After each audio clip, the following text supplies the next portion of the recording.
हे गुजार होई हो गुजार होई है अब मोर नैहर की नगर में ना गुजार होई है।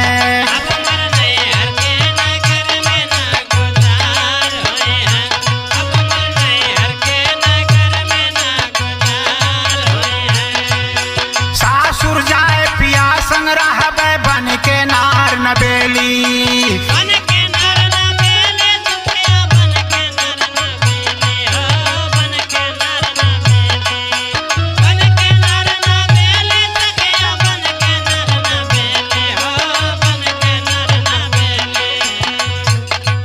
और सुबह ईद दोपहर में दिवाली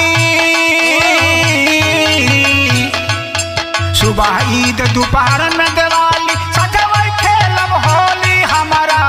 हो हमारा निस दिन बदे तब बनली बाजार हो